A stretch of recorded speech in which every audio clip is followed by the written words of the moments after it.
I'm mature. I'm like, listen, I made a mistake. I'm sorry, son. That I want to see him out there like anybody else. Yeah. And why the hell he's not out there?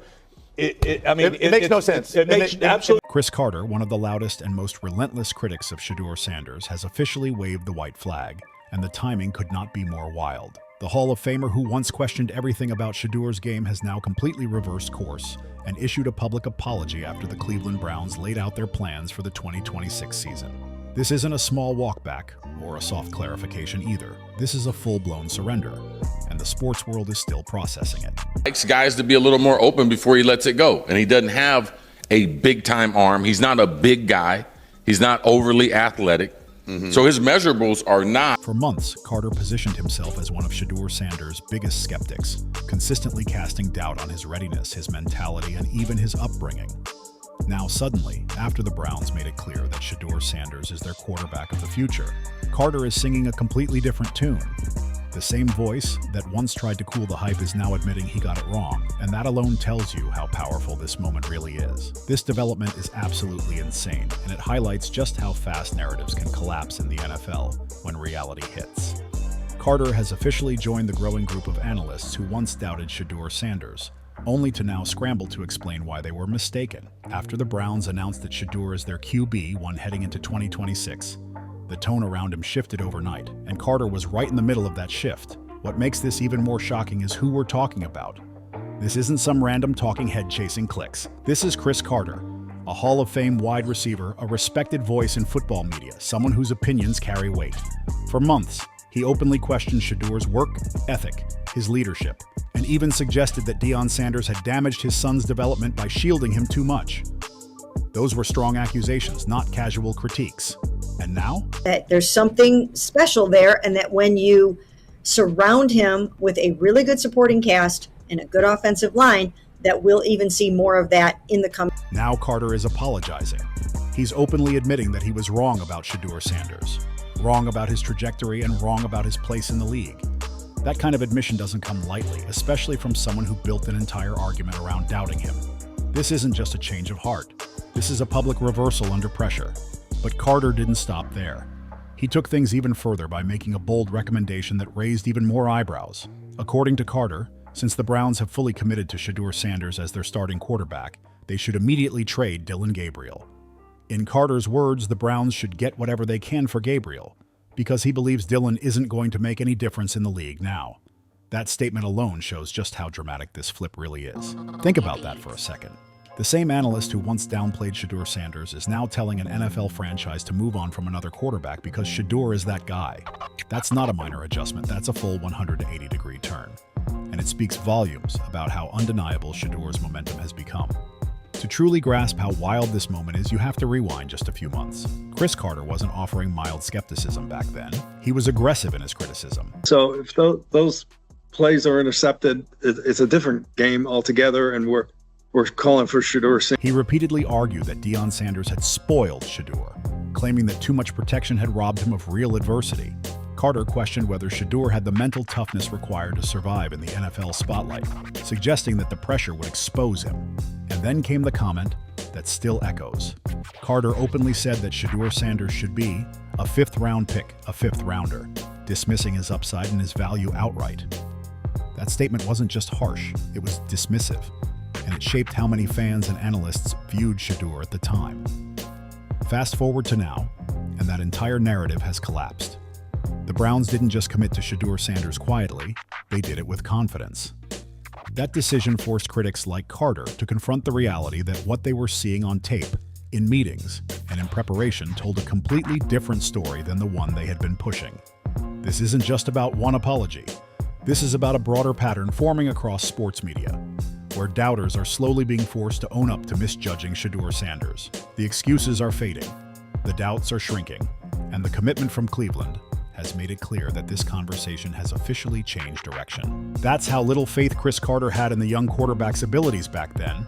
It wasn't just doubt, it was full-on dismissal, the kind that shuts the door before someone even gets a real shot. Carter didn't hedge his words or leave room for growth. He flat out suggested that Shedeur Sanders wasn't built for the next level, And that belief shaped his entire narrative. Carter repeatedly pushed the idea that Shedeur Sanders' success at Colorado was inflated, claiming it wouldn't translate against NFL defenses. That I was going to be getting in the car with his driver right after they had been driving him and his brother around for 2 days. The things that the driver said, as far as the way he conducts his business, the way he takes care of himself, the way he bosses his brother around to make sure that he's not late because he could do some things that aren't as timely as Shedeur. So a true CEO coming down every time he called him, he was 5 minutes early. The way he was preparing his dress, his wardrobe inside the car, things he talked about with his brother, the seriousness with which he conducted himself, like all these things, like he was just bragging about Shedeur. And man, I drove him for 2 days, and the kid is going to be a great quarterback. Like, even if he couldn't play, he's going to be a great human being. He argued that once the speed increased and the windows got tighter, Shedeur would struggle to keep up. According to Carter, any team willing to invest a high draft pick in him would be making a massive mistake, one that could set a franchise back years. And it didn't stop there. Carter painted a picture of Shedeur Sanders as a quarterback, driven by hype rather than substance. He framed him as someone riding his father's reputation instead of earning his place on merit alone. That narrative stuck, especially when it was repeated by a respected voice, and it quickly turned public opinion against Shedeur in certain corners of the football world. The criticism wasn't just technical either. Carter didn't limit himself to arm strength or decision-making on the field. He went after Shedeur's character, his upbringing, and even his preparation for the NFL. Those are deeply personal angles, and once those accusations are out there, they're hard to shake. Week after week, those comments made headlines and fueled debate. But fast forward to today, and the tone couldn't be more different. Cris Carter is now speaking about Shedeur Sanders with respect and admiration. He's openly declaring that Shedeur has the talent to be a starting quarterback in the NFL. He's praising his growth, his command of the offense, and the impact he's already making inside the Browns organization.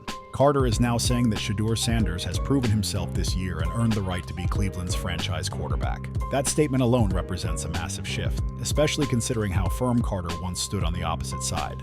This isn't subtle praise. This is acknowledgement that the evaluation was wrong. So what changed? It's simple. Shedeur Sanders went out there and delivered when it mattered. I'm mature. I'm like, listen, I made a mistake. But now you see the talent. You see the cream rise to the top. Very, very happy for him. He took advantage of his opportunities and showed poise, confidence, and control against real competition. He didn't flinch, didn't fold, and didn't hide. Instead, he put his game on tape for everyone to see. And the tape doesn't lie. No matter how harsh the criticism once was, film forces honesty. Even the toughest critics can't ignore accuracy, decision-making, leadership, and presence when it shows up consistently. Carter's apology makes it clear that he underestimated more than just talent. He underestimated Shedeur's work ethic and ability to elevate his game at the professional level. Carter has now admitted that his preconceived ideas about Deion Sanders' parenting style clouded his judgment. Instead of focusing solely on Shedeur's performance, he allowed outside narratives to influence his evaluation. That kind of admission matters because it exposes how easily perception can overpower facts in sports media. And let's be real, this apology isn't fading anytime soon. This conversation is going to linger because Carter isn't the only high-profile voice who had to reverse course on Shedeur Sanders. The list keeps growing and fans haven't forgotten what was said. Before Carter stepped up, Rex Ryan was one of the first big names forced onto the apology path. People remember what Rex said because it was harsh and loud. He questioned Shedeur Sanders' character and openly doubted his future in the NFL. Those words stuck, and they shaped how many fans initially viewed him. Then it started happening right in front of everyone's eyes. Shedeur Sanders began flashing undeniable brilliance, the kind that forces even the loudest critics to stop talking and start watching. Well, where the hell are you going at 100? You don't go 100 miles an hour? No. You don't? If you don't care about your own life, that's fine. Go out on the Autobahn, go 200. I don't give a damn. Yeah. But there's other people. Okay. And guess what, Shedeur? You're a role model. Where am I Leave a little going? earlier. Where am I going? Yeah, you're I good. already put the navigation in on my car before I came into your house to let me know what I need to do. All right, do I have a chance to stop at Dunkin' Donut and get me a little frosty coffee and everything? Might get a Boston cream, too. These weren't lucky plays or broken coverages either. This was real quarterbacking on display.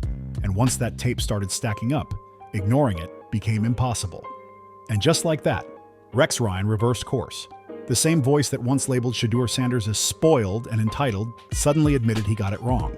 Rex went from questioning everything about Shedeur to praising his maturity, his football IQ, and his command of the game. That's not a small adjustment, that's a complete reversal, and everyone noticed it. But then there's Tony Grossi, and this is where things got ugly. Tony Grossi might have been the harshest of them all. Throughout training camp, minicamp, and even the preseason, Grossi consistently pushed negative narratives about Shedeur Sanders. Report after report painted a bleak picture, questioning his performance in practice and suggesting the Browns had made a serious mistake. Grossi didn't just critique play on the field either. He crossed into unnecessary territory by targeting Shedeur Sanders during an injury situation, implying he was soft and couldn't handle the physical demands of the NFL. That claim wasn't just inaccurate, it was unfair, and it ignored the realities of how injuries are handled at the professional level. The criticism felt personal, and it raised serious questions about intent. For weeks, that messaging stuck, but reality has a way of catching up. Once the on-field difference between Dillon Gabriel and Shedeur Sanders became impossible to ignore, even Tony Grossi had to change his stance. The contrast was clear, the command was different, and the confidence was undeniable. Eventually, Grossi admitted what the tape had been saying all along, that Shedeur Sanders is the quarterback of the Browns' future. And the list doesn't stop there. Mary Kay Cabot found herself constantly adjusting her position as well. Time after time, she raised questions about Shedeur's readiness or ceiling, only for him to respond with another strong performance. Every time doubt was written, Shedeur answered it on the field, and eventually there was nowhere left to pivot. It reached the point where acknowledgement became unavoidable. When performance keeps repeating itself, denial starts to look intentional. Cabot, like others, had to recognize Shedeur Sanders' talent because the results demanded it. That's what happens when preparation meets opportunity again and again. So what's driving all of these reversals? Why are so many prominent critics suddenly walking back their words on Shedeur Sanders? The answer is simple, and it always has been. Talent wins, performance matters, and Shedeur Sanders has delivered both in abundance. This isn't about narratives anymore, it's about production. These analysts see the same thing fans see, a quarterback growing in confidence, mastering the offense, and stepping into leadership naturally. They know what's coming, and they don't want to be remembered as the voices who missed it completely. Once the Browns fired Kevin Stefanski and made it clear that Shedeur Sanders is their priority moving forward, the message couldn't have been louder. This organization is building around him, not hedging, not waiting, but committing. That decision forced everyone who doubted him to confront reality head-on. And let's not ignore the credibility factor here. When you're a media personality or a former player, being consistently wrong hurts your reputation. Carter, Ryan, Grossi, and Cabot all understand that doubling down in the face of evidence would only damage their standing further. Admitting they were wrong now is safer than being proven wrong later. So they're getting out in front of it. They're rewriting their takes before history rewrites them.